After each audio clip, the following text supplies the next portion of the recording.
It's a gateway drug, they'll say, stuff like that. But any of the drugs, if people want to sniff cocaine, I mean, go ahead, man, rot your freaking brain out. Let's show whatever happened to all the before and after photos they were showing of people on methamphetamine. Why aren't they doing that anymore? Was it too effective? I mean, I'm so cynical sometimes. I don't even believe I need to be that cynical. But it was. You could see. You want to destroy your health in short order? Look at this guy looked like 2 years ago.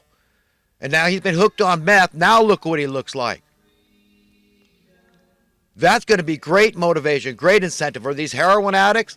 I mean, can't they think of some ads to keep these people from killing themselves on heroin? Injecting needles in their body? For God's sake, I'd rather die, I think, than have somebody inject another needle in me. Way too many needles in my body. I don't want any more. I don't get it, man. I mean, we need to educate people, not condemn them, not incarcerate people. I'm just making a point here. I mean, there's so much room for expansion on these things I talk about. It just boggles my mind. I mean, there's so much stuff I haven't thought of. But the stuff I have thought of, I've got to share with people. I'm compelled utterly to share with you what I really think is important, that God's trying to speak to us, man. I mean, I want him to use me as a vessel. Use me. I don't want to be useless to him, because I'd be useless to humanity by extension. You understand? When we're useful to humanity, by extension, we're useful to God. When we're useful to God, we're by extension useful to humanity. It's a reciprocating relationship here. And we've got to give a damn about, these things, the laws of men and the laws of God. You could transgress the laws of God all day in this world, the secular pagan world, with the laws of man intact. All day. In your business affairs, for example, you could act unscrupulously as long as it's legal, or you can get a good attorney to find a loophole and rationalize things and wriggle and weasel your way out, or get some, buy some legislators, do some lobbying, and get some laws passed that favor you. So it made what was illegal legal, and then what do they call it? Retroactively, you can be absolved from breaking the law. Max and Stacy point this out on the Kaiser Report, this kind of stuff that goes on in the highest echelons of the banking industry, these corrupt, wolf-like banksters. God, these people are so evil, some of them. The money printing class, a critical mass to make our lives freaking miserable, man. So I'm just saying, we all need to really get serious, man. I mean, really, it's a very sobering time for humanity. And I'm right there. It's a very poignant time. There's always been a lot of poignancy. If you read through human history, it's very poignant. So there's got to be a happy ending here. And that happy ending is not a joke. Okay, that's the one that God brings through his son Jesus Christ. The harvest of the souls of men are the angels at the last day. And we're going to be judged. It's judgment day. And there's going to be a generation of people alive on the earth, this is the way the story goes in your Bible, that are never going to taste death at all. Not even the first death. They're going to be living here. And God's going to change them right then and there. They never died. You understand? Their body is just renewed. And that's what God wants to do. It makes sense. He loves us. What parent, if they had the power to do that, wouldn't do that? So that generation is coming up. We're approaching the end of the age, beginning of the new age. It's like Jesus Christ returning in slow motion. The evildoers have been warned. Hey, your days are short, man. Last few grains of the hourglass are running through. And you're going to lose relevance, and you're going down. I've spoke about volunteerism before, but it's such an interesting phenomenon. Why only certain select jobs? It always seems like we need people in this arena or that arena. Why isn't it across the board? We got all these super educated people. Well, I've got a degree. They can't, do my job. So, I mean, you feel privileged. You feel special with your degree and all this, but it's like, why should other people have to face that? I mean, are volunteers the ultimate saints, or are they the ultimate scabs? I mean, I'm just putting it out there. I've done plenty of volunteering, and I think they're the cream of the crop. Okay, I'm just, we need to start thinking about these things. I mean, how would you like it if somebody said, hey, you know what? I won't just do your job for less. I'll do it for free. How would that feel? Are you going to think of them as a saint? Are you going to say, get off my turf?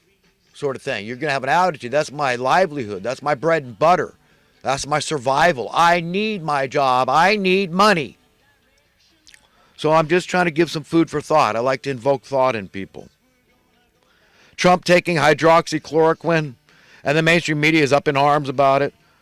But has anybody seen the pharmaceutical ads? Has anybody seen those where it lists all these things it might do, all these side effects? And then it says, yeah, it might kill you, but I mean, you want our drugs, right? That's okay, though. That's what pays their salaries. But when it comes to Trump and hydroxychloroquine, it's a whole nother story, right? A whole nother kettle of fish. We're not going to talk about that. We're not going to conflate those issues. No, no, no. You see, they don't care about you making any sense of all this crap. It's what propaganda is. It's lies, nonsense, disingenuity. I was thinking sometimes that I'm addicted to the internet. And, I thought maybe like a little program, a support group or something, where it can be just a group of people saying, hey, I need a week off the internet. Just 1 week off smartphones, because that'll get you the internet, right? And everything having to do with the internet. Be free from it. And, I still think it's a good idea, but you know what I'd like to bring back? Because I want to get off. There was a time, really, not that long ago, 20 years maybe, when I wished every computer on earth would sprout wings and fly away. I really mean that. I was a totally different person before I started going online. I really was. I've gained a lot of issues, okay, through this osmosis of the international internet. I mean, so it's a bittersweet pill. It's good because God is working through it, because all the technology came from God because he gave us a brain. So that's really good to help spread truth. I mean, what I'm giving you here. But there's a whole lot of distractions out there, right? Ways to dissipate our time that we don't feel so good about later. If you get my drift, you get what I mean? It becomes a really serious addiction. And I just think it'd be a good idea. But I'd like to bring back bulletin boards. I don't see those anymore. Maybe something magnetic so it's safe, because people could say, oh, well, if you drop tacks on the floor and somebody steps on them in my laundromat, they'll sue me. So do it so they can't use that as an excuse. But I'd like to bring back physical bulletin boards where we can come together. With this social distancing has got me nuts like everybody else. But meet together and support each other for 1 week, okay, on an honor basis, off the internet. But be able to call each other, hey, I'm having a really hard time. I really, really, really want to turn on my computer. I really, whatever it is. But, I'd just like to get a week. But I need other people to support me in that. It seems like, I say I need God for these things. And, yeah, ultimately, I am saying that, God's not sufficient for me to just stay off the internet by myself for a week. I hate to admit that, but, we need each other. People that need people are the luckiest people in the world. It's okay to admit we need each other. When you think about all the stuff you have, just think how little you'd really have if it wasn't for other people that have helped bring it to you in some way, that contributed somehow. And you may be one of those people, too, that other people really appreciate if they sit down and think about it. We need each other, and we should appreciate each other appropriately. On TMZ, they say this bachelorette star, one of them, she used the N-word. I don't use the word because I find it offensive. I don't like the word, okay? It doesn't have a good ring to it. And but you know what? I don't think anybody should be able to use it, okay? I really don't like that. I don't like the idea to say, well, because I am this color, that's a reverse discrimination. I mean, a special advantage. I mean, what is it? I don't get that. Why are you privileged? You see, privilege. I don't like privilege. That's like smacks of elitism and hypocrisy. I don't like those things. So no, nobody should use it. Rap songs or anything else. Don't use the N-word, okay? If you don't want other people to use it, you don't use it. That's not fair if you get to use it and other people can't, okay? Because if it's a euphemism in your, lingo, I mean, that's very divisive, okay? It's not good. It's not a good thing.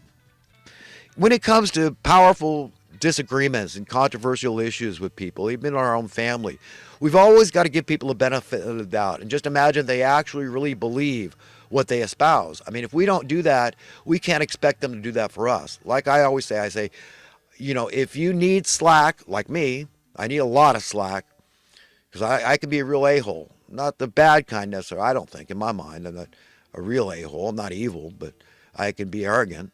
But if we need slack, offer slack to others. We got the mainstream media and ads trying to tell people how much we should appreciate this person that does this job or the next job. Well, I'm telling you, they didn't come up with that first, okay? Plenty other people did. All right, my friends, the tape is almost over. I got to leave it there, but you know what? I've got to get some more stuff off my chest, all the thoughts I've been holding in from the last couple of weeks. So I'm going to a third tape, and I hope everybody can forgive me. But listen, I love you. I love everybody. I want the best for you and your family, okay? I'm trying to be godlike, and we should all